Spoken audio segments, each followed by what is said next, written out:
네, 오늘 하나의 말씀은 다니엘서 7장 9절부터 10절, 또 13절, 14절, 21절, 22절, 24절, 27절입니다. 같이 함께 하나의 말씀 읽도록 하겠습니다. 시작. 내가 보니 왕자가 놓였고 옛적부터 항상 계신 이가 좌정하셨는데 그의 옷은 희기가 눈 같고 그의 머리털은 깨끗한 양의 털 같고 그의 보좌는 불꽃이요 그의 바퀴는 타오르는 불이며 불이 강처럼 흘러 그의 앞에서 나오며 그를 섬기는 자는 천천히요 그 앞에 모셔선 자는 만만이며 심판을 베푸는데 책들이 펴 놓였더라. 내가 또 밤 환상 중에 보니 인자 같은 이가 구름 타고 옛적부터 항상 계신 이에게 나아가 그 앞으로 인도되되 그에게 권세와 영광이 나라 모든 백성과 나라와 다른 언어를 말하는 모든 자들이 그를 섬기게 하였으니 그의 권세는 소멸되지 아니하는 영원한 권세요 그의 나라는 멸망하지 아니할 것이르냐. 내가 본즉 이 뿔이 성도들과 더불어 싸워 그들에게 이겼더니 옛적부터 항상 계신 이가 와서 지극히 높으신 이의 성도들을 위하여 원한을 풀어 주셨고 내가 이름에 성도들이 나라를 얻었더라. 그 열불은 그 나라에서 일어날 오열 왕이요 그 후에 또 하나가 일어나리니 그는 먼저 있던 자들과 다르고 또 새 왕을 복종시킬 것이며 그가 장차 지극히 높으신 이를 말로 대적하며 또 지극히 높으신 이의 성도를 괴롭게 할 것이며 그가 또 때와 법을 고치고자 할 것이며 성도들은 그의 손에 붙임 바 되어 한 때와 두 때와 반 때를 지내리라. 그러나 심판이 시작되는 완전히 멸망할 것이요 나라와 권세와 온 천하 나라들의 위세가 지극히 높으신 이의 거룩한 백성에게 붙임 바 되리니 그의 나라는 영원한 나라이라. 모든 권세 있는 자들이 아멘. 그래서 우리 하나님의 현현을 생각하고 있습니다. 하나님을 갈망하고 하나님을 바라보는 하나님의 백성들이 주님을 향한 그 열망의 마음으로 주님 앞에 나아갑니다. 너무나도 감사한 것은 주님께서 하나님께서 하나님 자신을 우리에게 보이신다는 것입니다. 오늘 말씀도 보면 보였던 주님의 하나님의 모습과 또 인자의 모습이 나와 있는데 그것만 이렇게 쭉쭉 뽑아 있지만 앞부분에 보면 그 앞에 동사가 계속적으로 반복되는 것이 있습니다. 구절을 다시 한번 볼까요? 시작. 내가 보니 왕자가 놓이고 옛적부터 항상 계신 이가 좌정하셨는데 내가 보니 왕자, 보좌, 통치하는 그 왕의 의자가 놓였다. 이것을 내가 보니 다니엘에게 환상 가운데 보여진 그 환상을 본 것입니다. 또 13절에도 보면 내가 또 밤 환상 중에 보니 인자 같으신 이가 밤의 환상 가운데 또 다시 보게 되었어요. 환상으로 본 것이죠. 다니엘이 다시 본 것을 이야기합니다. 또 21절에도 보면 내가 본즉 이 뿔이 성도들과 더불어 싸워 그들에게 이겼더니 지금 다니엘이 계속적으로 자기가 본 것을 이야기합니다. 무엇을 보느냐 하는 것은 굉장히 중요합니다. 바라기는 여러분 모두가 다 이렇게 보기를 바랍니다. 전에 잠깐 이야기했지만 한국교회에 큰 신학적 업적을 남겼던 신성정 박사님이 그가 교수로 또 목사로 모든 것들을 은퇴하고 나서 즉 70세가 넘어서 그가 내가 본 천국이라는 책을 썼습니다. 기도하는 가운데 정말 신학자가 이런 거 보기 쉽지 않은데 이상하게 머리가 발달한 사람은 이런 거 이렇게 보기가 쉽지가 않아요. 그런데 자기가 본 지옥과 천국을 경험하고 그리고 책을 썼습니다. 이게 지금 한국교회에 계속 영향을 미치고 있어요. 대부분 지옥과 천국을 본 사람들은 거의 뭐 이렇게 좀 극한에 있던 사람들, 뭐 옥에 있었거나 감옥에 갔다 왔거나 아니면 특별한 뭐 이런 사람들이 주로 있었는데, 그런 계보에 들지 않은, 전혀 그런 계보에 들지 않은 신성정 박사님, 한때 충영교회 담임 목사하셨고 또 그 후에 서울교회 개척하시고 또 신학교 학장하시고 했던 분. 그가 기도하는 가운데 천국을 보고 지옥을 보고, 그리고 그의 인생의 나머지 인생을 완전히 바꿨습니다. 한 번 천국과 지옥을 본 것으로 자기의 생애를 완전히 바꿔서 노년에 편하게 지내는 것이 아니라 노년에 그동안 못했던 주님의 이 사역들을 제대로, 주님의 뜻을 알지 못하고 제대로 못했던 선교 다니라고 인도와 파키스탄 이런 데 다니면서 선교하면서 지금도 살아가고 있습니다. 내가 보니, 내가 주의 환상 가운데 주의 보좌를 보고 그 보좌에 앉아 계신 이를 보니, 이 보는 것으로 완전히 생애가 바뀌어진 것입니다. 우리가 이 주님을 더 많이 묵상할수록 정말 놀라운 하나님의 일하심을 다시 한번 기억하게 되어집니다. 어찌 보면 성경에 정말로 이렇게 하나님을 본 자들, 실제로 보았던 사람들에 의해서 이 성경이 기록되어 있습니다. 에스겔서 1장 27절 볼까요? 시작. 내가 보니, 에스겔이 환상 가운데 또 보았어요. 그래서 이 본 것으로 말미암아 그가 그 시대의 선지자로 또 제사장으로 살아갈 수밖에 없었습니다. 아모스 선지자도 마찬가지입니다. 9장 1절 시작. 내가 보니 주께서 제단 곁에 서서 이르시되, 제단 곁에 서서 이르시되, 내가 보니. 아모스도 그의 환상 가운데 본 거죠. 뿐만 아니라 요한계시록에도 보면 계속 사도 요한이 환상 가운데 본 것들을 계속 기록하고 있습니다. 요한계시록에 내가 보니라는 단어만 쭉 검색하면 거의 한 39절 이상이 나옵니다. 그 중에 몇 개만 볼까요? 4장 1절 시작. 일 후에 내가 보니 하늘에 열린 문이 있는데, 하늘에 문이 열려 있어요. 하늘에 열린 문이 있어요. 그것을 보았어요. 우리 수요일 예배 때마다 지금 하늘에 열린 문에 대해서 계속 말씀을 보고 있는데, 그래서 우리가 그것으로 하나님이 거하시는 그것에 올라가게 되어지고 그 천상을 보게 되어진다고요. 또 5장 1절에도 볼까요? 시작. 내가 보매 보좌에 앉으신 이의 오른손에 두루마리가 있으니, 그 보좌에 앉으신 이가 오른손에 두루마리, 즉 세상을 심판하는 그 심판의 책이 기록되어 있는데, 이것이 봉해져 있어요. 안팎으로 썼고 7인으로 봉해져 있어요. 그것도 사도 요한이 실제로 보고 기록한 것입니다. 지금도 이 책이 지금 인봉이 떼어지고 있다는 얘기 아니겠습니까? 또 요한계시록 14장 14절 시작. 또 내가 보니 흰 구름이 있고 구름 위에 인자 같은 이가 앉으셨는데, 아멘.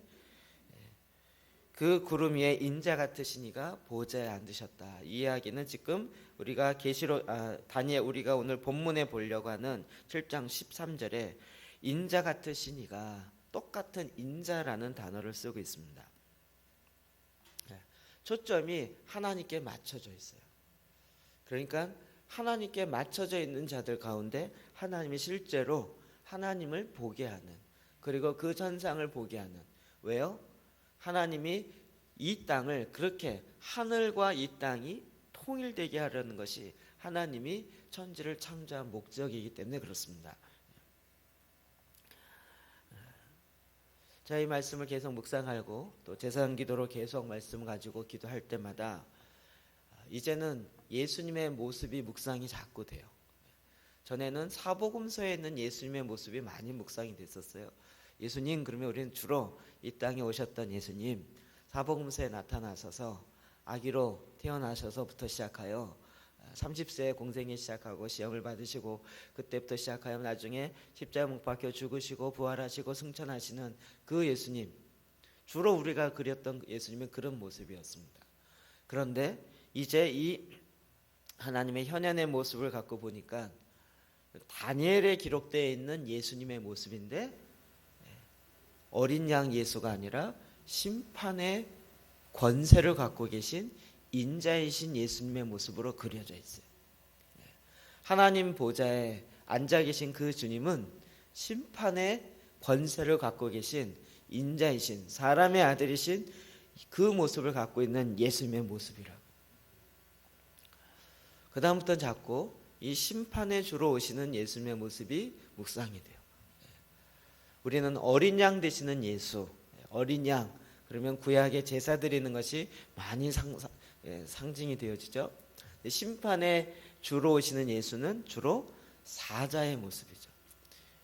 모든 것의 동물들의 왕인 것처럼 왕의 왕으로 우리 가운데 임하셔서 심판하시는 심판의 주이신 예수 그리스도, 그 주님께 초점이 맞춰집니다.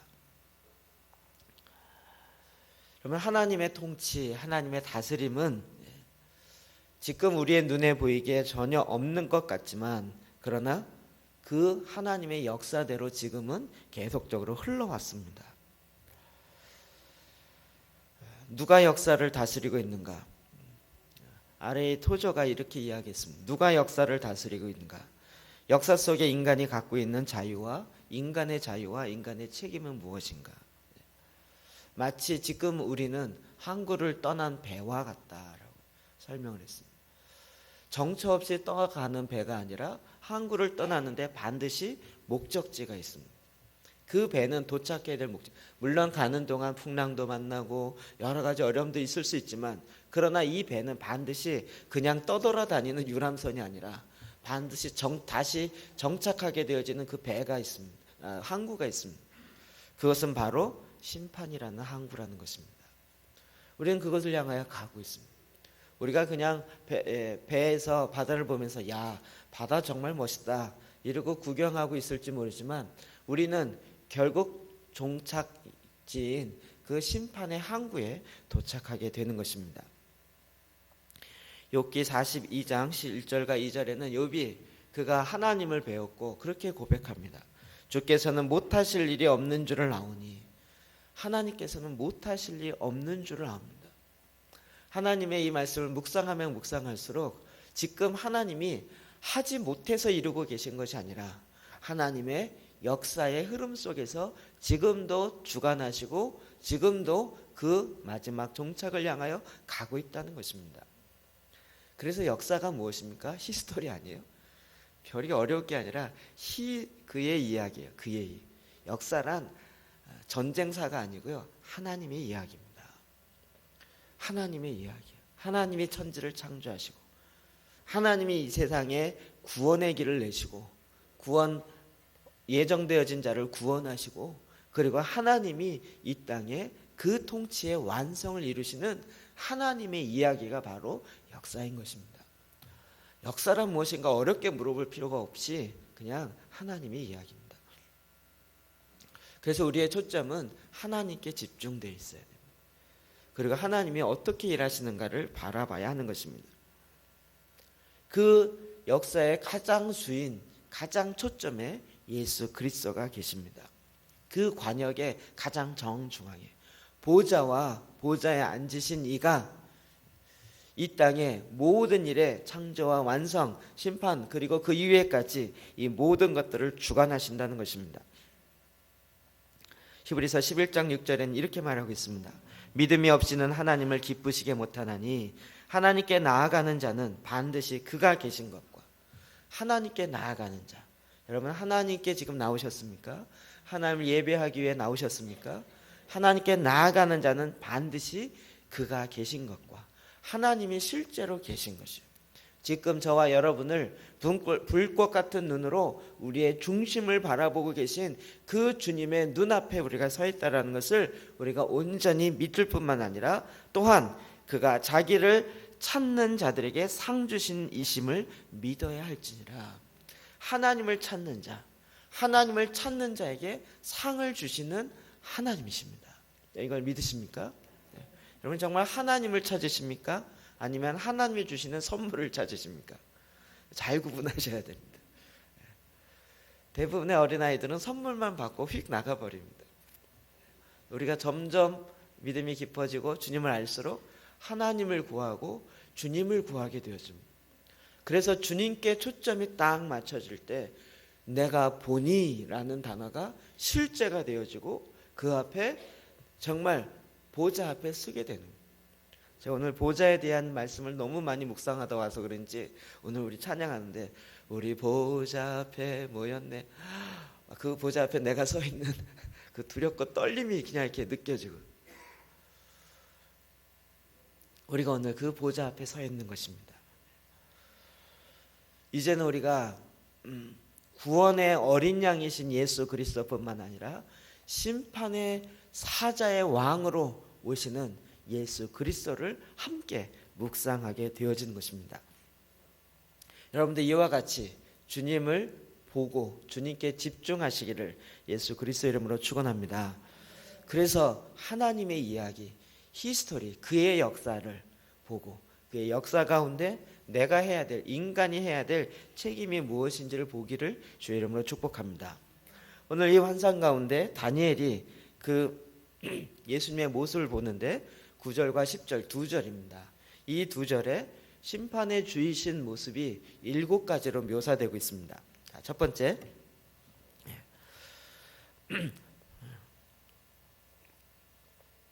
보면 9절 제일 처음에 내가 보니 왕자가 놓이고 옛적부터 항상 계신 이가 좌정하셨는데 왕자, 왕이 앉는 의자, 왕이 통치하기 위해서 앉는 그 의자가 놓여 있다는 거예요. 제가 의도한 건 아닌데 여러분 옆에 의자가 이렇게 놓여 있습니다. 몇 개인지 아십니까? 12개의 의자가 놓여 있습니다. 왜 놨을까요? 데코레이션 하려고 놓은 거 아닙니다. 장식하려고 놓은 게 아니고요. 이 의자에 이번 주 토요일 날 11분의 목사님이 앉으실 거예요. 그리고 안수하며 그 권위를 가지고 그 일을 행할 것입니다. 보좌가 놓여 있고 그 보좌에 드디어 앉으신 이가 있다고요. 그래서 이 의자라는 것은 심판자의 그 권세를 이야기합니다. 이것이 요한계시록에 가면 그대로 이 말씀들이 인용되어서 설명되어지고 있어요. 그의 심판은 참되고 의로운지라. 그 하나님의 보좌에서 그 자리에서 통치하시고 영광으로 다스린다는 거죠. 우리는 생각하기를 하나님이 다스린다? 뭘 다스릴까? 우리 자꾸 이렇게 생각해요. 자, 구약의 다니엘서에 기록된 말씀 보면 다니엘이 보좌에 앉으시니 보좌와 거기에 항상 계시니가 좌정하는 걸 봤어요. 그래서 이스라엘에 바뀐 게 뭐가 있습니까? 바벨론의 포로로 잡혀 있습니다. 딱 보았더니 갑자기 이스라엘이 확 독립해서 확 잘 살게 됐습니까? 아닙니다. 하나님의 통치는 공의로우십니다. 그래서 그 보좌에서 다스려서 이스라엘 백성이 노예로 여전히 팔려가는 것입니다. 이스라엘 백성이 하나님이 택했다고 봐주고 내가 너는 특별히 내가 너를 선택했으니까 너만 봐줄게 이러는 법이 없으시다. 그 보좌에서 하나님의 공의로 다스리는데 이제 이것의 완성이 요한계시록에 나옵니다. 이제 주님이 다시 이 땅에서 그 보좌에서 통치하신다는 것입니다. 그의 통치는 의로우십니다. 지금 눈에 보이는 이 세상의 통치자들 있죠. 왕, 대통령, 국왕들, 총리들, 이런 사람들. 그들이 지금 이 전 세계를 다스리는 것 같지만 그러나 궁극적으로는 하나님께서 그 통치를 다시 나타내시는 것입니다. 이것이 저와 여러분 가운데 이 그림으로 정확하게 보여지는 거예요. 두 번째로 보면 거기에 앉으신 이가 있는데 그분의 모습이 그려지고 있어요. 그의 옷은 희기가 눈 같다. 희기가 눈 같다는 거예요. 이것이 요한계시록의 19장 14절에 보면 하늘에 있는 군대들이 희고 깨끗한 세마포 옷을 입었어요. 여러분 군대가 흰 옷을 입었다. 참 쉽지 않은 상상입니다. 군인들이 전투하려면 보통 무슨 옷을 입죠? 네, 깨구리복이 있습니다. 예비군복이 아니고요. 뭐라 그러죠? 위장복이라 그러는데 이렇게 숲속에 지나가도 잘 발견되지 못하도록. 근데 군인들이 흰옷을 입었다. 여러분 전쟁의 때 흰옷 입고 전쟁하는 거 보셨습니까? 우리 해군들이 이제 세라복이라고 하얀 거 있죠. 여러분 그거는 절대 배에서도 안 입습니다. 특별히 의식이 있을 때, 예식이 있을 때. 많은 젊은이들이 그 하얀 세라복이 멋있어서 그 군복 입으려고 해군 들어가는 사람들이 종종 있는데, 그러면 이 흰옷을 입고 게다가 하얀 백구두까지 신고 그리고 총 들고 싸우는 사람 없어요. 이건 뭘 의미하죠? 승리한 그 군대를 의미합니다. 이미 이겼다는 거예요. 그의 옷은 희기가 눈 같고, 이제 그 보좌에 앉으셔서 그 옷을 입었는데 흰 옷으로 이미 승리했다는 거예요. 그리고 그렇게 거룩하였다는 거예요. 주님이 이미 그 보좌에서 승리한 그것을 우리 가운데 보여주시는 것이. 게다가 깨끗한 세마포 옷을 입었다. 이것은 이제 하나님이 승리하실 뿐만 아니라 우리들도 세마포, 즉 흰옷을 입는데, 승리한 자의 옷을 입는데 저와 여러분이 승리한 자로 쓴다는 것입니다. 그럼 이게 마지막 때에 되어지는 것이에요. 종말에 주님이 오실 때, 여러분 주님 오신다면 지금도 두렵습니까? 기대가 됩니까? 반반이시네요. 주님이 오실 때 드디어 우리가 같이 흰 세마포를 입고 그 승리의 통치를 이룬다고요. 뿐만 아니라 그의 머리털은 깨끗한 양의 털 같다. 그의 머리털은 깨끗한 양털이 하얗잖아요. 그런 깨끗한 양의 털과 같다라고 이야기합니다. 이것은 다시 오시는 예수 그리스도의 그 머리털, 우리 아가서에서 머리털 뭘 상징했죠? 순종을 상징했었습니다. 순종이에요. 그리고 이 모습은 바로 제사장의 모습을 이야기하고 있는 것입니다. 요한계시록에도 1장 14절에 보면 그의 머리와 털의 희기가 흰 양털 같고 눈같이 희었다라는 거예요. 하나님의 온전한 순결함, 깨끗하심, 죄가 없으심, 그렇기 때문에 그가 하시는 모든 행위는 공의로우신 것이에요. 그 거룩함에 드디어 우리도 참여한다고요. 저와 여러분도 그 하나님의 순결함과 거룩한 가운데 같이 일어요. 제가 오늘 오후 전할 말씀을 묵상하다가 너무 기가 막힌 말씀이 묵상이 됐어요. 오후 때 설교하겠습니다. 너무 기가 막혀. 하고 싶은 마음이 자꾸 드는데 참아야 되는데. 우리도 예수님과 같이 예수님처럼 예수님처럼 안 되는데 예수님과 비슷하게 만들려고 하는 게 아니라 예수님과 똑같이 우리를 그렇게 만드십니다. 그래서 이 모습은 결국 누구의 모습이 돼요? 우리의 모습이 돼요. 아멘 안 하세요? 이게 우리의 모습이에요. 그의 보좌는 불꽃 같아요. 그의 보좌가 있는데요, 불꽃 같아요. 불꽃. 여러분 요한계시록 4장 5절에 보면 이 보좌로부터 더 설명이 되고 있어요. 보좌로부터 번개와 음성과 우레소리가 나고, 주님이 그 보좌 아니근데 그 보좌로부터 번개가 있죠. 우와. 그 보좌로부터 번개. 이건 번개는 신속하다. 주님이 명령하시면 신속하게 이루어져요. 게다가 음성이 나요. 그것은 왕의 위엄의 소리입니다. 권위 있는 소리요. 그 왕의 소리가 나요.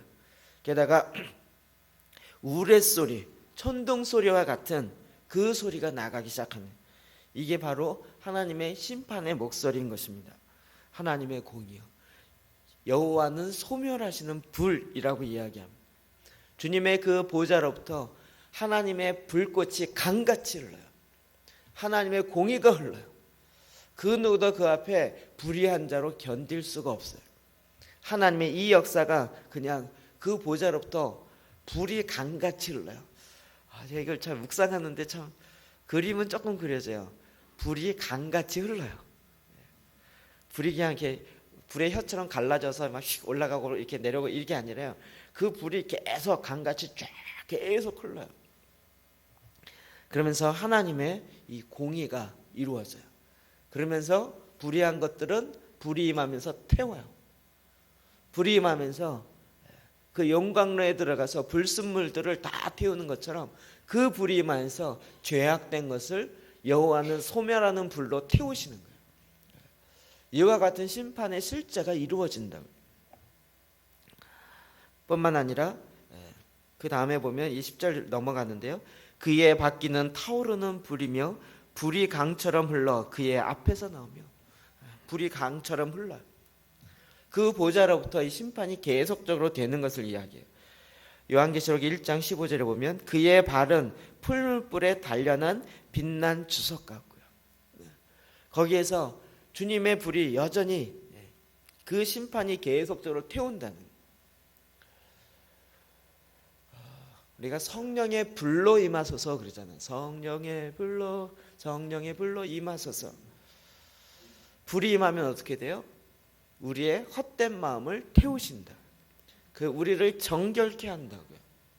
성령이 우리 가운데 임하셔서 우리의 왜곡되어진 생각들, 잘못되어진 죄악 가운데 있던 것들을 주님이 태우신다고요. 이것이 마지막 때는요, 그때는 더 이상 연단이 아니라 심판입니다. 완전히 그 죄악 가운데 있는 자를 멸하시는 거예요. 태워버리시는 거예요. 그럼 이 불이 성막에 보면 있습니다.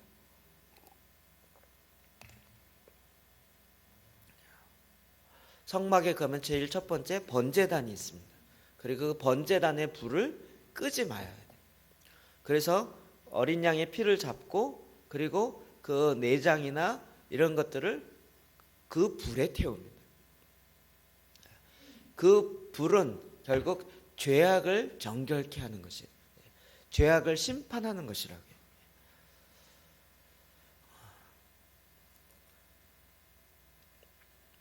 그리고 이제 그를 섬기는, 그 보좌 앞에 섬기는 자는 천천히요 그 앞에 모셔 선 자는 만만이라. 그 하나님의 보좌 앞에 섬기는, 하나님을 섬기는 자가 천천히, 1000명이라는 얘기가 아니라 많다는 얘기예요. 그리고 그를 모시고 섰는데 그 모시고 선 자는 만만이에요.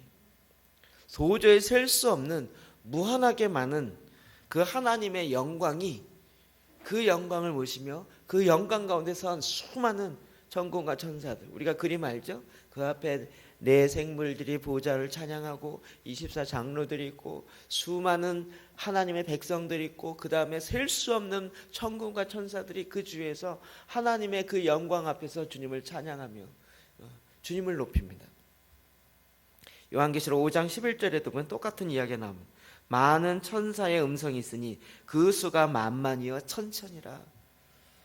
그 하나님의 보좌 앞에 수많은 천군과 천사들이 지금도 주님을 보좌하고 섬기고 그 앞에 서 있으며 그 앞에 그의 거룩함을 찬양하고 있다.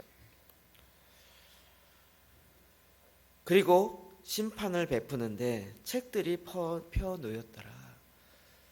그리고 이제 그 보좌에서 심판을 내요. 그 책이 앞에 딱 펴져 있어요. 이 책이 무슨 책인지 요한계시록에 잘 설명되어 있어요. 20장 12절에 보면 그 보좌 앞에 서 있는데 책들이 펴 있고 또 다른 책이 있는데 그것은 곧 생명책이라. 그 앞에 책들이 있다. 그래서 하나님 나라에는 뭐가 있다고요? 도서관이 있단 말이에요. 사람 수만큼 도서관이 있어요. 그 사람이 올 때마다 그 사람과 관련된 책이 딱 펼쳐져요. 이거는 행위록이에요. 그 옆에는 이 사람이 생명력에 이름이 기록되어 있는가 안 되어 있는가, 두 책이 두 개예요. 한 사람은. 그래서 이 책에 이건 인명록과 같은 거죠. 기록되어 있으면 하나님의 나라예요. 없으면 끝인 거예요. 그런데 믿는 자나 믿지 않는 자나 그 행위록이 쫙 펼쳐져 있다. 그래서 이 모든 것들이 다 하나님의 심판 앞에 딱 서 있다. 여러분이 지금 이 보좌 앞에 서는 것입니다. 이와 같은 보좌 앞에. 이게 상상만 해도요, 장난할 게 아니에요. 제가 생각하기에 그냥 농담 비슷한 상상인데요. 장난하면 불이 확 와서 태울 것 같아요. 거의 뭐 이렇게 이게 너무 위협, 공포심 조정하는 걸지 모르지만 하나님의 공의가 있어서요, 불의한 것이 용납이 안 돼요. 불의한 거는 그냥 불의임에서 태워버려요. 그 하나님의 보좌 앞에 쓴다고요. 이 상상만 해도 섬찟하다가 기쁘다가 왔다 갔다 해요. 이것을 구약의 다니엘 선지자가 보는 거예요. 이게 구약이 이루어졌습니까? 구약이 안 이루어져요. 신약이 이루어져요. 그리고 계시록을 통해 완성되어지는데 언제요? 이제 마지막 때에 지금 우리 세대 어간에서 이루어질 거란 말이에요. 이 주님을 우리가 더 묵상하는 거예요. 이렇게 묵상하면 묵상할수록 그 주님의 모습이 드디어 권위 있게 다가오는 거예요. 제가 콜람데오라는 단어를 구어성으로 많이 들었어요. 종교개혁자들이 하나님 앞에서 콜람데오의 정신으로 살았다는 거예요. 하나님 앞에 서려고 아무리 해봐도 자꾸 까먹고 자꾸 생각이 안 나는데, 이 보좌 앞에 있는 주님을 묵상하니까요, 갑자기 일단 옷매무새가 이렇게 좀 만져지게 되어지고 왠지 나를 이렇게 돌아보게 돼요. 그 보좌 앞에 우리가 서는 거예요. 여러분 모두 다 하나님의 이 보좌 앞에 서게 되는 것입니다. 우리 보좌 앞에 모였네. 두렵습니까? 기쁩니까? 그 보좌 앞에 어떤 사람은 두렵고 떨림을 하는데, 어떤 사람들은 함께 주를 찬양하며 라고 한다. 완전히 정확하게 두 패로 딱 갈라질 것입니다. 그게 어느 쪽일지는 거기 가봐야 합니다. 거기 가봐야 합니다. 구원에 확신이 있다, 교회 잘 다녔다, 이거 아무 소용없더라고요. 가봐야 합니다. 주님을 더 묵상할수록 이게 점점 내 안에 기쁨과 즐거움이 와요. 제 찬송가 있는 중에 좋아하는 곡 중에 하나가 옛날 찬송 85장이었는데요. 구주를 생각만 해도 내 맘이 좋거든. 주 얼굴 배울 때야 얼마나 좋으랴. 우리가 그 주님의 얼굴을 배운다고요. 실제로 배울 것입니다. 옛적부터 계시니가 2000년 전에 죽었던 사람도 주님을 볼 것이고, 지금 이때도 이 모든 사람이 다 주를 볼 것이고, 앞으로 태어날 자들도 다 주의 얼굴을 볼 것입니다. 그런데 다시 볼 주의 얼굴은 어린 양 되시는 예수가 아니라 보좌에 앉으신 그 모든 권위와 공의로 심판하시는 심판의 주 예수 그리스도이신 것입니다.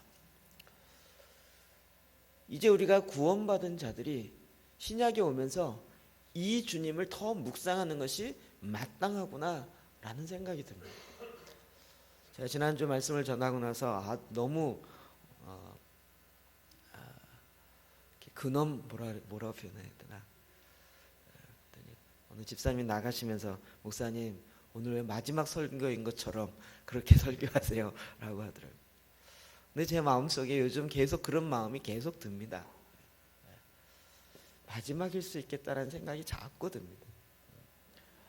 그리고 사실 그렇게 사는 게 정상입니다. 오늘 나의 이 삶이 내가 마지막이겠다라고 생각해요.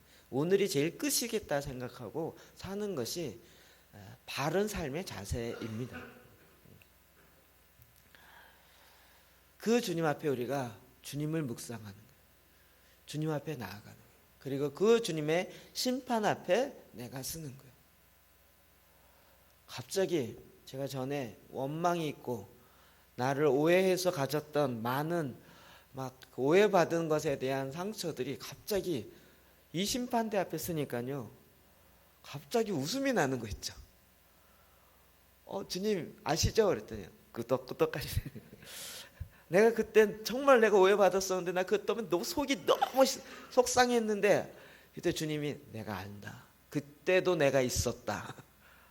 그 옛적에도 내가 있었다. 갑자기 내가 그것 때문에 속상했던 게 아무 소용이 없으면서 속상했던 것이 속상하더라고요. 속상할 필요가 없었는데 우리가 다 주님 앞에 심판의 앞에 서서 내가 왜 오해 때 받아갖고 이것 때문에 힘들고 이럴 필요가 없더라고요. 주님이 다 아시는, 내가 어떻게 살았는지, 어떤 일 때문에 어떤 어려움이 있었는지 그런 것들을 다 아시는 하나님. 그것을 더 정확하게 하나님의 공의와 의로움으로, 순결함으로, 거룩함으로 판단하시고 심판하시는 그 심판 앞에 우리가 서는 것이죠. 이 하나님 앞에 딱 선다고 생각하니까요, 지금의 무슨 고난이나 박해나 이런 것들도 내가 하나님 앞에 설 건데 이게 되는 거예요. 이게 보좌 앞에 서는 게 이게 그래서 묵상이 돼야 되는구나. 제 마음에 그 확신이 확 들더라고요. 제가 계시록을 강의하면서 이 말씀이 이해됐어요. 전에는 요한계시록 그러면 늘 종말에 대한 이야기였어요. 종말, 마지막 때 심판이 막 바다의 3분의 1이 하루밖에, 이 지구상에 4분의 1이 다 죽는데요. 그게 한 20억은 죽을 거예요. 얼마 전에 제가 새벽에도 얘기했는데 오늘 어느 권사님이 전화 오셨어요. 저쪽 다른 교회 다니는 권사. 목사님 이런 책 아세요? 문책인데요. 그랬더니 베리칩을 만든 사람이 그걸 모르고 만들었대요. 베리칩이라고 아시나요? 네, RF 칩이라고 이름을 바꿨는데요. 그 사람의 이렇게 이마나 손등이나 이런 데 심으면 자동으로 이렇게 그 사람의 모든 인적 사항을 알 수 있는. 지금 미국 정부에서 이미 그걸 시행하고 있고요. 한국에서도 그걸 시행할 준비를 하고 있고. 제가 알아보니까 그것을 지금 한국 동남아시아 그것을 시행할 수 있는 국가로 지정된 국가가 있는데 한국이고요. 기업이 있는데 삼성이고요. 그런 것들이 이미 많이 발견돼 있어요. 근데 그분이 그 책을 보면서 그 베리칩을 개발한 사람이 전혀 그런 의도로 만든 게 아니에요.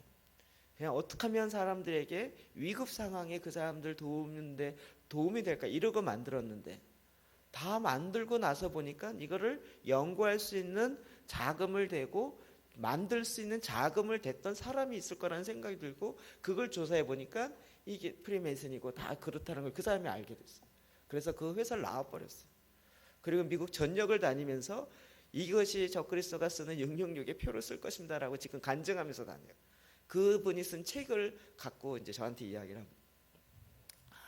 목사님, 이분이요 전화에 대고 떨면서 목사님 이거 어떻게 해야 돼요?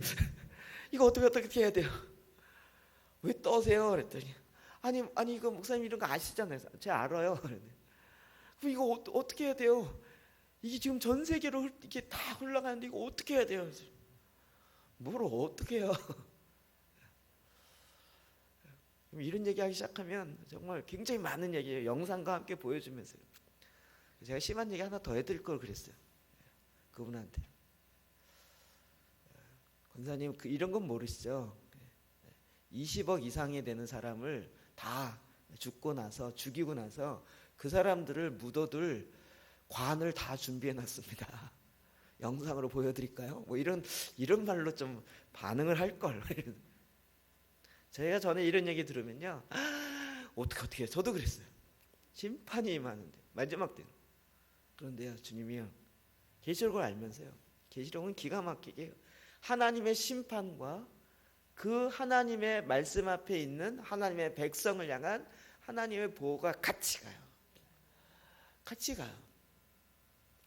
그래서 하나님이 그 위에 장막을 치우시고 이제 너의 그 눈에 눈물을 씻기시고 너의 그 모든 나를 향한 그 믿음과 그 소망으로 수고했던 그 모든 것들을 보상하시는 하나님의 역사심이 같이 가요. 그걸 아니까요 마음에 권사님 제발 베리칩에 집중하지 마시고 예수님께 집중하세요. 그거 백날 집중해봤자 달라질 거 하나도 없습니다. 받든지 안 받든지 그때 되면 믿음으로 판단하시면 되고, 그거 고민할 게 아니라 지금 우린 정확하게 예수님께 집중하셔야 합니다. 죄란 무엇입니까? 초점에서 벗어났다는 거예요. 칩을 맞아야 되는데 9, 8에 맞으면 이게 죄라고요. 마지막 때에 대해서 마지막 때에 환난가 있을 것이에요. 이번 주만 일어난 것만 하더라도 여러분 거의 마태복음 24장에 나타난 거의 징조가 거의 다 나타나지 않았습니까?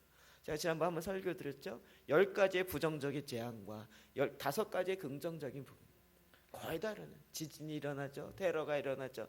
전쟁과 난리의 소문이 일어나죠. 또 지진이 수찬성이 일어났죠.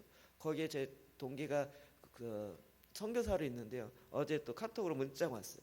자기 1시간 반 거리에 떨어져 살아갖고 흔들려갖고 지난번에도 그 흔들림을 경험했는데 이번에도 그 경험해갖고 애들이랑 놀래서 막 이렇게 밖으로 뛰쳐나갔었거든요. 지금 100명 이상 그리고 5,000명 이상 다쳤을 것이라고 하지만 훨씬 더 할 것이에요. 지난주에 또 미국에 테러가 일어났죠. 정말 전쟁과 난리의 소문이 계속 일어나요. 그러나 마태복음 뭐라 그래요? 그러나 아직은 아니라. 아직은 마지막이 아니라고요. 시작이라고요. 그런 것 때문에 우리가 두렵고 염려하는 것이 아니라 그런 가운데서도 우리는 예수님을 바라보는 우리의 시점, 우리의 초점을 놓치지 않는다. 그 주님을 바라보니까 주님이 그 모든 걸 다 알고 계셔요. 우리 주님 모를까 봐 자꾸 착각하는데 주님은 치매가 없으세요. 주님은 까먹거나 이런 거 없으세요. 게다가 기록이 다 돼 있다고요. 그 주님께서 딱 서 계십니다.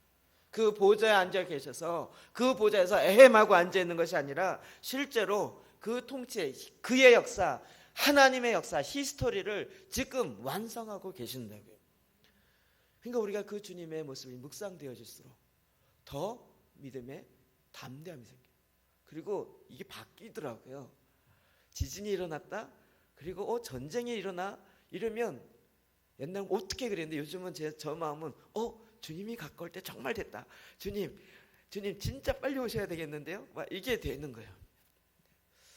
저만 좋아하는 것 같아서 이게 그냥 무슨 이렇게 협박하고 공포심 조장하려고 하는 게 아니라 주님의 말씀이 묵상이 되어지고 이 말씀의 실제가 보여지니까요. 그것이 계시록에만 본 것이 아니라 여러분 그거보다 훨씬 건 700년 전에 다니엘이 환상가 때 본 것이 같잖아요. 그림이 같아요. 성경이 이런 것들이 맞춰 들어가는 걸 보면 얼마나 놀라운지 몰라요. 그 주님이 드디어 우리 가운데 좌정하셔서 심판하시는 그 역사를 일으키신다고. 여러분 이 심판의 주님을 더 묵상하십시다. 주님께 집중하는 것을 놓쳐버리지 마십시오. 묵상이 안 된다고 하시는데요. 거짓말하지 마십시오. 영화는 2시간 꼼짝 않고 보시잖아요. TV 연속극은 신나게 보시잖아요. 최근에 들었는데 연속극은 연속적으로 보는 게 연속극이라며요. 그건 연속적으로 보시잖아요. 말씀을 연속적으로 보시면 연속적으로 묵상하시면 이 그림이 들어온다니까요. 그래서 주님이 지금도 불꽃 같은 눈초리로 우리를 바라보고 계시고 우리의 모든 마음의 생각까지도 아시는 그 주님이 우리의 중심을 보고 계신다는 그 실제 앞에 서게 되어지는 것입니다. 그것이 나의 경정이 되기도 하지만 또한 나의 기쁨이 되어지기도 하는 것입니다.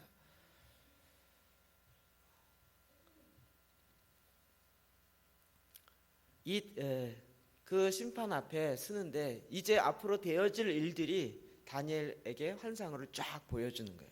자, 21절, 22절 봅시다. 시작. 내가 본즉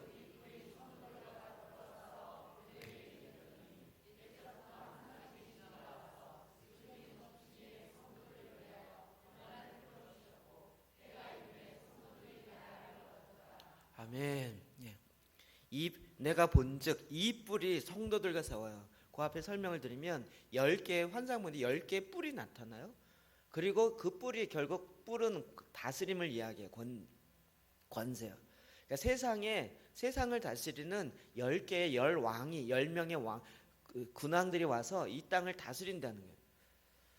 그래서 어떤 사람은 이걸 연구하면서 이 세상의 폭군들, 아주 흉악한 폭군들, 네로부터 시작하여 히틀러 이런 사람 조사한 게 10명이래요. 여기다 맞힌 사람이 있고, 저는 그렇게 설명하고 싶진 않아요. 아니면 네로 시대에 있었던 그 기독교를 박해했던 황제들 보니까 또 10명이래요. 다양하게 설명하려고. 어쨌든 예수 그리스도를 저항하고 믿는 자를 고난 가운데 박해하는 그런 뿔들이 나타나요. 그리고 그보다 더 강한 3개의 뿔이 나타나요. 그런데 한 뿔이 나타나요. 하나의 뿔이 나타나서 이 3뿔, 10뿔과 3뿔이 계속 기독교를, 예수 믿는 자를 자꾸 박해요. 그래서 그들이 고통 가운데 있어요. 그런데 한 뿔이 나타나요. 성도와 더불어 싸워서 그들에게 이겨요. 이 한 뿔이 나타나서 이 10뿔의 그걸 이겨버려요. 그랬더니 옛적부터 항상 계신 이가 와서 지극히 높으신 이의 성도를 위하여 원한을, 이제 이 한 뿔이 나타나서 이겨버리니까 얘네들이 핍박했던 성도들의 원한을 풀어주신다고요. 뿐만 아니라 때가 이름에 성도들이 나라를 얻었더라. 나라 얻었다는 얘기가 뭔지 금방 이해되시죠? 이제는 계시록에 하나님 우리를 나라와 제사장 삼으신 그에게 영광과 찬송을 영원토록 올려드리는, 하나님이 그의 나라를 우리 삼으셨어요. 나를. 그래서 이 나라 가운데 왕노릇하게 한다고. 이것이 환상 가운데 딱 보여지는 거예요. 그 다음에 24절부터 25절 볼까요? 시작. 그 10뿔은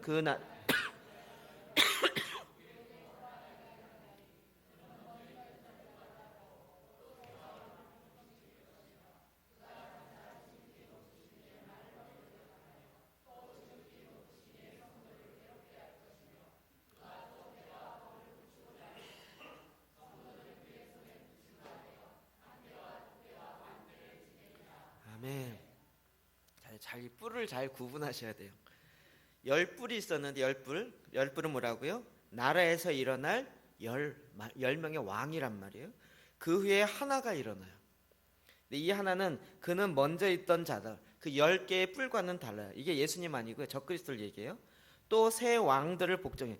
10뿔인데 그 새 왕들이 또 새 뿔이 나타날 거라 했잖아요. 근데 이것도 완전히 복종시켜요. 그래서 이 한 뿔, 나중에 궁극적으로 일어나는 적그리스도 한 뿔이 그가 장차 지극히 높으신 이를 말로 대적해요. 지극히 높은 하나님을 말로 대적해요. 하나님을 계속적으로 말로 대적해요. 그리고 또 지극히 높으신 이의 성도를 괴롭게 해요. 예수 믿는 자를 계속 괴롭게 해요. 그가 또 때와 법을 고쳐요. 그가 전 세계, 적그리스도가 나서 전 세계를 잡고 이제 아예 때를 바꿔버려요. 그 다음에 법도 바꿔요. 흔히 이야기하는 경제 질서를 바꿔버린다고요. 이젠 돈이나 화폐가 아니라 이 베리칩을 받아야 경제 유통 구조 안에 들어올 수 있다. 아예 법을 바꿔버려요. 절기나 이런 거 다 바꿔버려요. 그렇게 행한다고요. 그런데 성도들은 그의 손에 붙임받아요. 성도들이 그 적그리스도의 손에 붙임받은다. 그 고난 가운데 들어간다고요. 그런데 영원토록 들어가는 게 아니라 잠깐 동안 기간이 나와 있어요. 한 때와 두 때와 반 때를 지내리라. 그럼 이것이 마지막 때에 되어질 것들을 환상 가운데 정확하게 보여주는 거예요. 한 때와 두 때와 반 때. 그 한 때는 1년을 이야기합니다. 1년은 365일. 그 다음에 두 때니까 2년. 그러면 365 더하기 365. 그리고 또 한 때, 그러면 세 때죠. 다 그 365 곱하기 3 하면 1095. 그리고 반 때는 365를 2로 나눠요. 그럼 182일. 그래서 두 개를 합치면 1260일. 다니엘서에 나오는 정확한 숫자예요. 1260일 동안 3년 반 동안 적그리스도가 통치한다고. 3년 반 동안 요한계시록에 나타난 대로 보면 3년 반 동안 평화로 다스릴 것이고 3년 반 동안 이제 자기의 본색을 드러내서 하나님을 대항하고 자기가 하나님이라 그리고 그 가운데서 자기가 법을 고치면서 자기가 통치할 거라는 거예요. 이렇게 드러날 것이라고 이미 예언하고 있다고. 여러분, 다니엘서의 이 말씀은 아직 이루어지지 않은 거예요. 물론 역사적으로 이게 많이 풀어가는 해석의 차이점들이 있습니다. 그러나 지금 이제 우리가 처해 있는 상황을 볼 때 우리 앞에 곧 들어온 때인 거죠.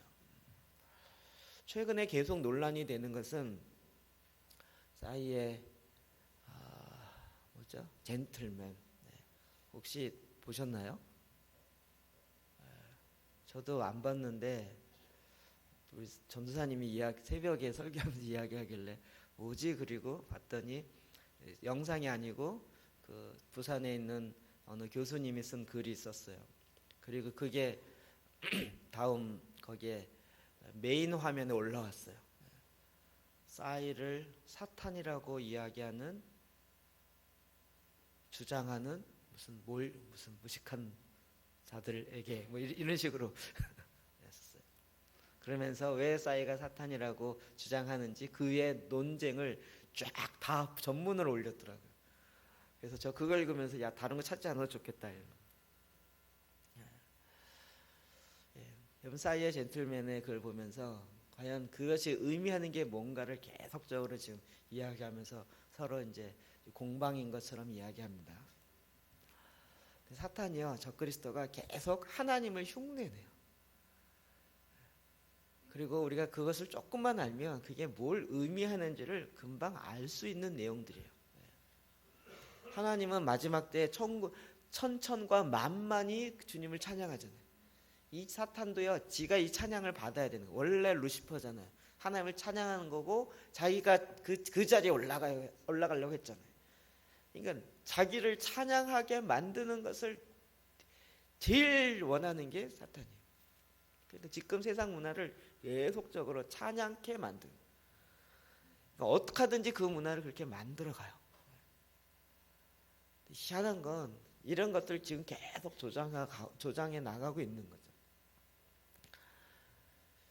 그러면서 자기의 때를 만든다. 근데 이제 정말 주님을 경외하는 자들은 그것이 무슨 때인지 알잖아요. 이 말씀을 주는 이유는 뭐냐면요. 자, 그 다음에 26, 27 하나 더 봅시다. 시작. 그러나 심판이 시작되면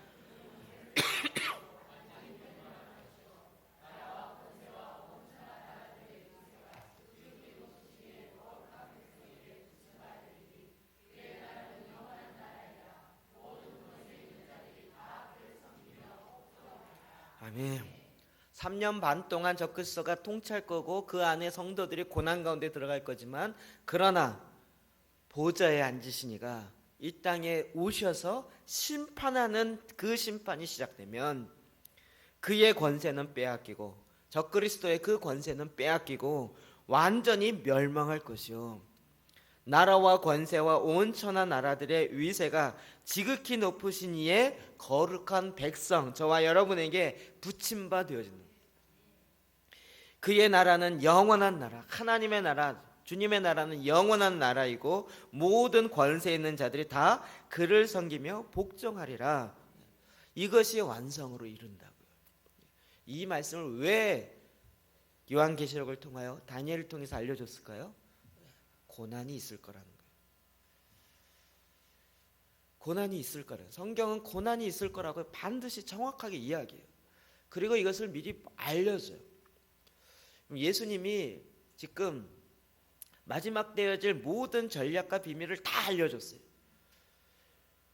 근데 이걸 알려주는 이유는 누구를 위한 걸까요? 사탄에게 모든 전략을 다 알려줘. 그런데 그럼에도 불구하고 알려주는 이유는 뭘까요? 저와 여러분을 위한 것이죠. 주님이 우리를 이 고난 가운데서도 내가 마지막 너와 함께 영원토록 함께하는 그 사랑, 그 공의 내가 세우기를 원하는 거예요. 주님이 원래 이 세상을 창조하신 이유와 목적 자체가 그거였거든요. 그래서 저와 여러분이 이제 그 주님의 법도가 무엇인지 알고 주님의 사랑이 무엇인지 알고 그 사랑의 근거에서 이 땅 가운데 하나님의 나라를 이루어 간다고요. 펼쳐 간다고요. 그러나 마지막 때에 이 사탄이 일어나서 자기가 하나님이라 그리고 믿는 자를 성도를 3년 반 동안 박해하고 핍박하는 날이 이를 거라는 거예요. 지금 다니엘이 있는 그때가 이와 같은 때였고 그리고 예수님 당시에 그리고 이 일이 계속 반복되어지면서 지금도 마찬가지는 성경은 분명히 이게 기록되어 있습니다. 그냥 우리나라가 이렇게 평안하게 아무 일 없이 평안하게 살 수 있는 날이 앞으로 몇 년 될까요? 이렇게 물어보면 굉장히 염세주의자 같죠? 우린 대한민국 사람들이 너무 믿음이 좋아서 뭐 테러가 일어나고 뭐 제가 보기엔 미사일을 쏴도 쐈네 이러고 그냥 여전히 살고 같아요. 폭탄 한두 개 터져도 또 터뜨렸네 저기 또 저러고 있군 이러면서 또 그래도 나는 사과나무를 심으리라 이러면서 이걸 훈련을 시키는 거죠. 근데 어느 때까지 이렇게 갈까요? 이게 지금 주위에 흔들리고 있는 것들을 보면 주님이 뭘 원하시는지를 금방 캐치할 수 있어요. 이럴 때 우리가 이길 수 있는 비결은 뭐예요? 주님께 집중하는 거예요. 우리는 그러면 어떻게 해요? 라고 자꾸 이야기하는데요. 어떻게 해요가 아니고요. 그럴 때일수록 주님의 말씀이 묵상되어서 예수 그리스도에게 집중돼야 되는 거예요. 자, 이때 다시 그 앞에 13, 14절을 다시 돌아가서 읽어봅시다. 시작.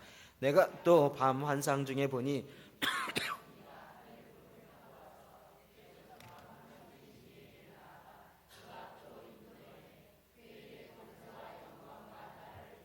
모든 백성과 나라들과 다른 언어를 말하는 모든 자들이 그를 섬기게 하였으니 그의 권세는 소멸되지 아니하는 영원한 권세요 그의 나라는 멸망하지 아니할 것이니라. 아멘. 아멘. 다니엘이 지금 마지막 때에 고난이 있을 것이다. 그 고난이 3년 반 동안 어떻게 여기에 집중하는 것이 아니라 고난이 있겠지만 그러나 주님이 오셔서 심판의 주가 오셔서 그를 완전히 멸하시고 그리고 이제 그 영원한 나라를 너희에게 나누리라. 그의 권세는 소멸되지 아니하리라 라고 계속적으로 메시지를 주고 있는 것입니다. 이 마지막을 제대로 알 때 우리가 오늘을 제대로 살 수 있습니다. 여러분 개인적으로 인간에게 종말은 죽음이고요. 세상의 종말은 지금 성경에서 얘기하는 이 땅의 마지막을 이야기합니다. 동일한 이야기를 가지고 히브리서 9장 27절 이렇게 이야기하고 있습니다. 시작. 한번 죽는 것은 사람에게 정하신 것이요 그 후에는 심판이 있으리니. 아멘. 한 번 죽는 것은 사람에게 정한 것입니다. 이 심판은 이미 정해 있습니다. 이 세상의 마지막이 이렇게 간다는 것은 우리가 어떻게 해봐서 뭐 맞고 이게 아니고요. 정해져 있습니다. 정해져 있는 걸 주님이 그냥 우리에게 미리 사인으로 알려주는 거예요. 이런 게 정해져 있다.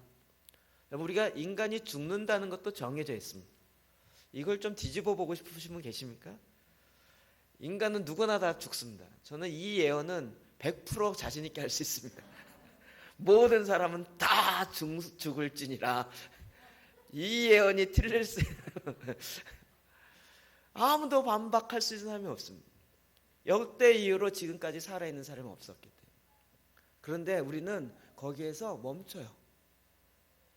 죽으면 죽었지 이렇게 끝나요.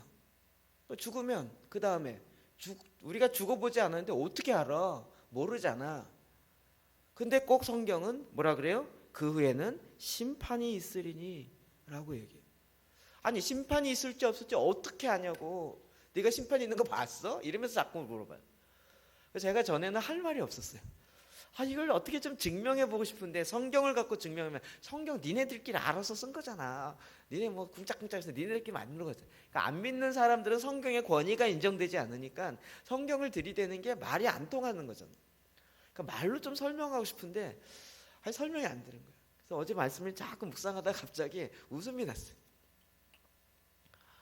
죽음 이후에 아무것도 없다라는 그 믿음은 어디서 왔을까요? 죽고 난 이후에 심판이 없을 거라는 생각은 어디서 왔을까요? 그 믿음은 뭐에 근거할 건가요? 어떻게 생각하세요?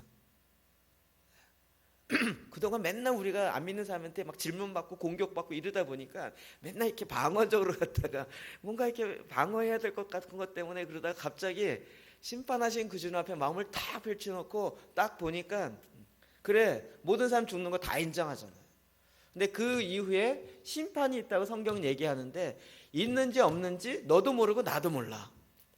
근데 나는 성경에 있으니까 있다고 믿는 거야. 근데 너는 없으니까 없다고 믿는데 네가 믿는 믿음의 근거는 뭐냐? 뭐에 근거하는 건가요? 유교예요? 샤머니즘이요? 무슨 책에 근거한 건가요? 그가 그렇게 굳게 믿고 있는 거예요. 이 세상이 그냥 끝난 이후에 아무것도 없었다는 거예요. 뭐 지옥이고 천국이고 저승이고 뭐가 없다는 거예요. 없다라는 그 믿음이 어디서 나오냐고요. 그는 그걸 굳게 믿고 있는데 그러나 분명한 것은 주님이 지금 정하신 것이고 우리가 그동안 세상 살아보면서 있었던 일들 보면서 정확하게 아는 것이에요. 그래서 이 땅에서의 삶이 전부가 아니고 이 땅 이후에 심판이 있다는 것을 정확하게 아는 그와 같은 백성이 되는 것이죠. 저는 이것이 두려움이었는데 그 하나님의 현현과 계시록이 이해되어지면서 이게 축복이라는 사실을 알게 되는 거예요. 우리의 죽음 이후에는 심판이 있습니다. 여러분 이 땅에 우리에게 보냄받은 자로 사명을 갖고 이 땅 왔는데 이 사명이 끝이 없어요. 끝난 날이 없다면 얼마나 우리가 힘들겠습니까? 그런데 개인적으로 끝이 있고 그리고 전 세계적으로도 지구의 역사상으로도 끝이 있다는 거예요. 끝이 있다는 얘기는 심판이 있다는 얘기입니다. 죽고 나면 끝이 아니고 아무것도 아닌 것이 아니라 죽고 난 이후에 우리가 살아있는 이 기간이 하나님의 보좌 앞에서 그 불꽃같이 흐르는 그 보좌 앞에서 우리 모두가 다 우리의 행위가 다 기록되어 있는 그 책 앞에서 다 우리가 살아있는 삶의 책임을 물을 것이고 그 역사적 인간의 책임이 무엇인지를 우리에게 물은다는 것입니다. 우리는 나는 모르겠어요. 어쩌다 이렇게 됐어요. 이렇게 될 일이 하나도 없이 다 묻는다는 거예요. 우리가 알아야 할 것은 주님이 이미 다 알려주셨습니다. 이 땅에 우리가 어떻게 살아야 할지 인간이 어떻게 이 땅에 책임을 해야 할지는 주님이 다 이미 우리 가운데 알려주셨습니다. 이 세상 사람은 그게 아니라고 자꾸 이야기하고 그게 불안하니까 그걸 자꾸 무시하려고 하지만 그러나 그들이 갖고 있는 믿음이라 할지라도 아무 근거 없이 그냥 주장하고 있는 것에 불과합니다. 그러나 주님은 이 땅에 오셔서 심판하십니다. 심판을 기다리는 자들, 그것은 바로 주의 말씀 가운데 서 있는 자들이에요. 그래서 베드로후서 1장 10절 시작. 그러므로 형제들아 더욱 힘써 너희 부르심과 택하심을 굳게 하라. 너희가 이것을 행한즉 언제든지 실족하지 아니하리라.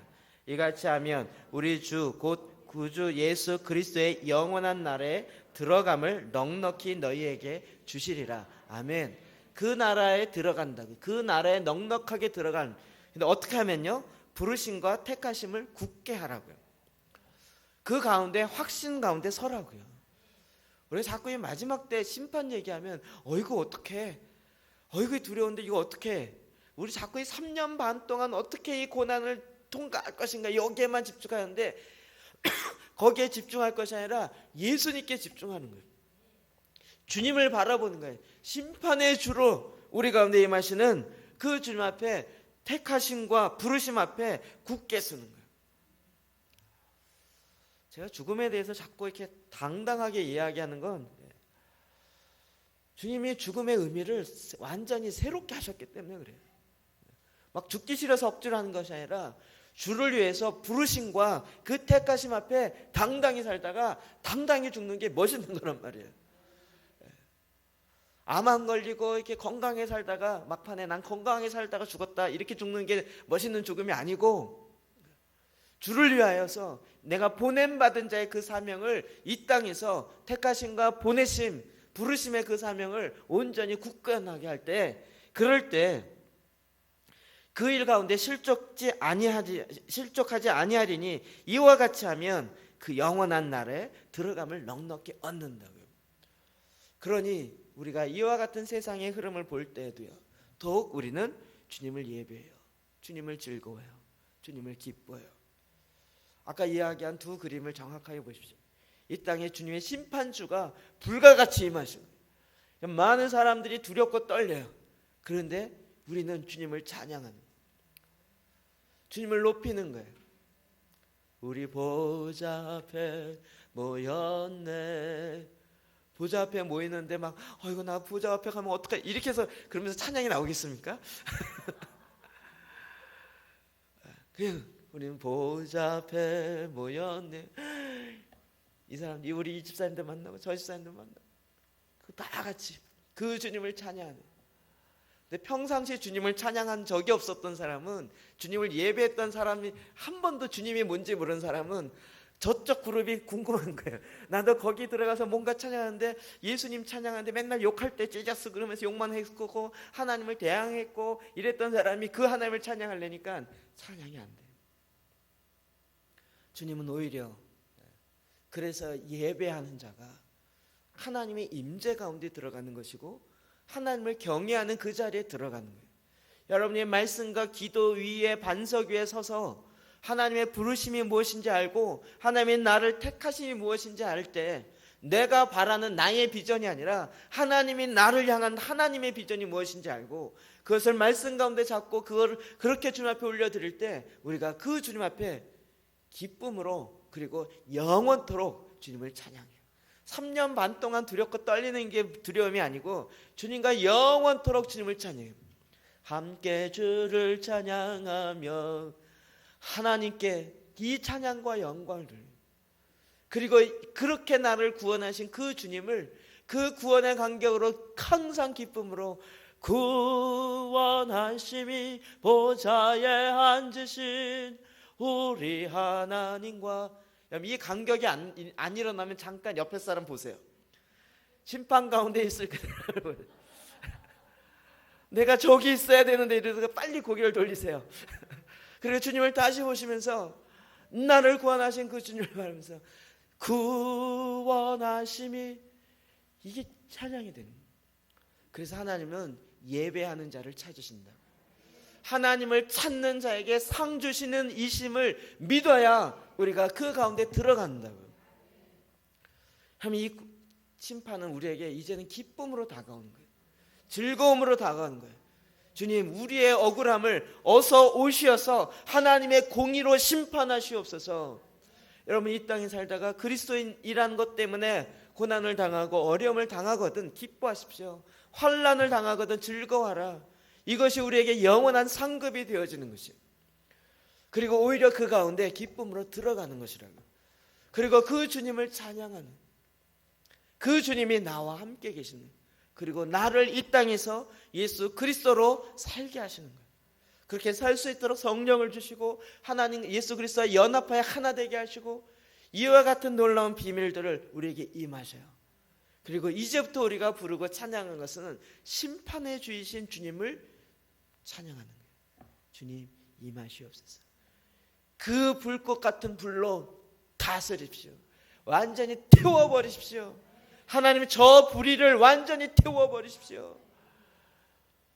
이 하나님의 의에 줄이고 목마른 자의 그 심령으로 나와서요, 그 불의한 것을 대해서 오히려 감사함으로 외치며 하나님을 향하여 나아가게 돼요. 그래서 의에 줄이고 목마른 자가 복 있는 자의 삶을 이 땅 가운데 살아가게 되어진다. 그리고 주님을 더 찬양해요. 주님을 찬양함이 기쁨이 됩니다. 왜 하나님이 다윗의 장막이 다시 회복되어지길 원하고 기도의 집이 회복되어지길 원하는 거예요? 주님이 계속 말씀해요. 너희가 내 안에 거하고 내 말이 너희 안에 거하면 너희가 내 참되의 제자가 되고 무엇이든지 원하는 대로 구하라. 내가 이루리라. 내 안에 거하라. 나의 안에 거하라. 내 안에 거하라. 내 안에 거하라. 나를 바라봐. 나에게 집중하여라. 예수 그리스도에게 집중하여라. 그 주님을 예배하고 찬양하고 주님을 높이고요, 주님을 경배하고요, 그 심판의 주님을 찬양하기 시작할 때 주님이 임하셔요. 우리 안에 임재하시고 영광으로 임하셔요. 그리고 비록 다니엘처럼 노예 상태에 있다 할지라도 그 노예 상태에 있는 그것이 힘든 것이 아니라 주님 앞에 우리의 초점이 맞춰져 있어요.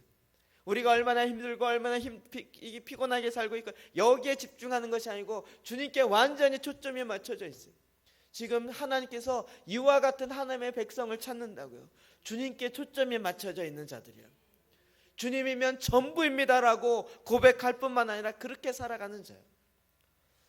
어떤 한 집사님이 와서 고민을 살짝 이야기해요. 제가 하도 틱틱거리니까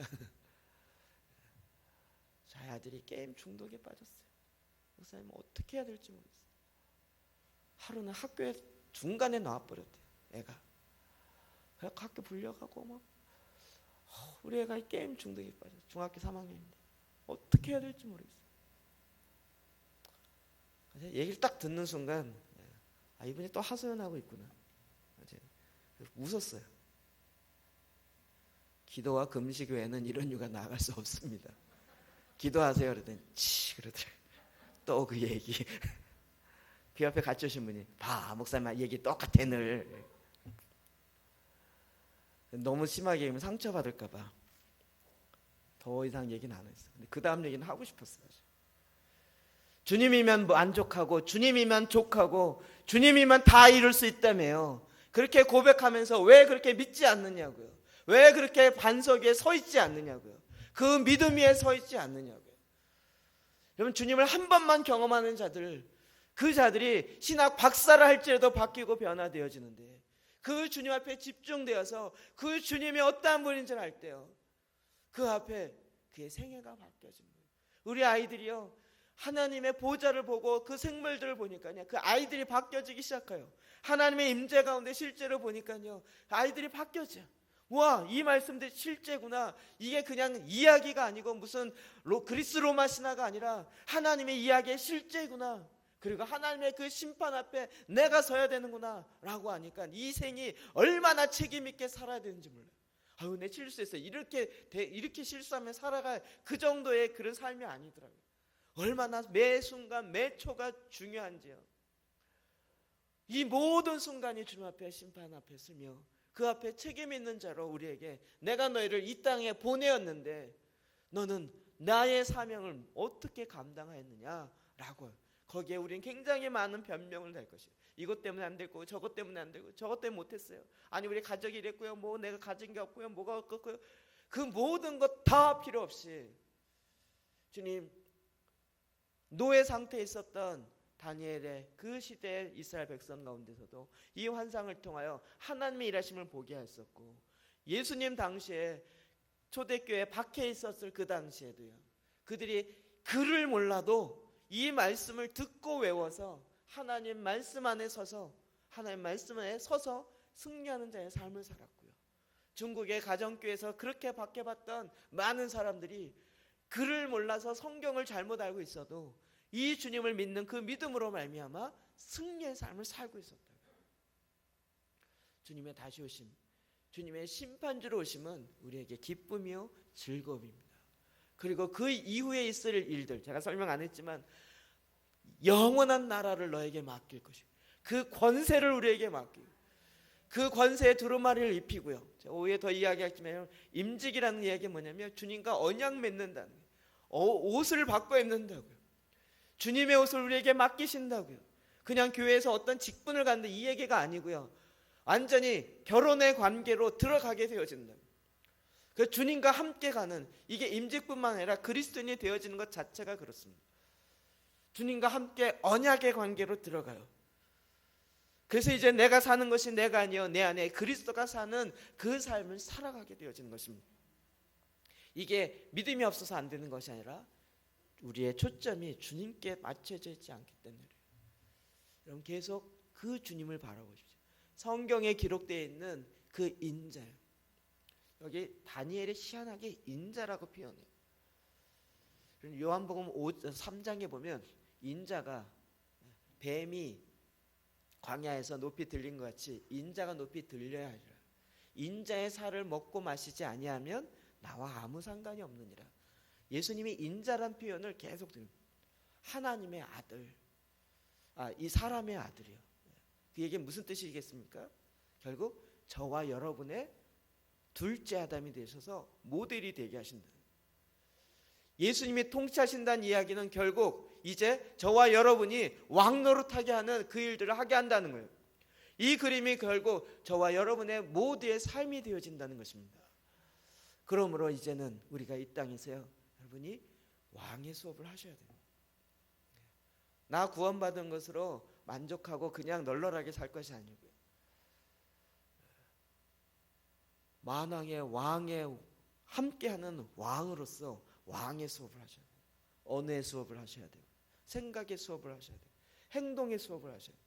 재정의 돈에 쓰는 것의 수업을 하셔야 돼요. 그리고 내 언론의 이 말 표현에, 사람의 관계에, 또 가르치는 부분에 있어서 이 모든 부분이 이제는 하나님의 나라로 다스려지도록 우리가 그 위에 굳게 서야 돼요. 언약 위에 굳게 서야 돼요. 그리고 우리가 이 땅에 있는 동안 그 굳게 서서 끝까지 실망치 않고 지킬 때 우리가 하나님의 영원한 그 나라에 들어가게 되는 것입니다. 심판의 주 우리에게 오십니다. 그리고 우리 가운데 임하십니다. 우리가 기쁨으로 찬양하며 그 주님을 더 묵상하며 주님을 예배하며 주님을 경배하고, 그래서 계속 주님을 예배하는 그 주님의 예배자의 삶을 사시기를 주의 이름으로 축원합니다. 같이 한번 기도하시겠습니다.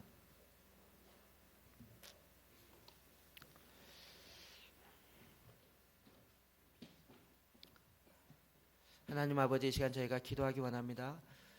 주님의 말씀 앞에 정직함으로 기도할 수 있도록 하나님 역사하여 주옵소서. 내 생각이 아니라 말씀에 의해서 기도할 수 있도록 하나님 역사하여 주시옵소서. 기도의 영을 보내셔서 기도할 수 있도록 하나님 인도하여 주시옵소서. 오늘 말씀 들은 것 가운데 내 마음속에 와닿았던 부분들 가지고 기도하시고요, 그것이 혹시라도 하나도 없었다면 하나님 나에게 깨달을 수 있는 지혜의 영을 달라고 기도하시고, 이 말씀을 갖고 오늘도 나의 기도를 들으시는 주님 앞에 나가 정직함으로 우리 같이 한번 기도했으면 좋겠습니다. 같이 기도하시겠습니다.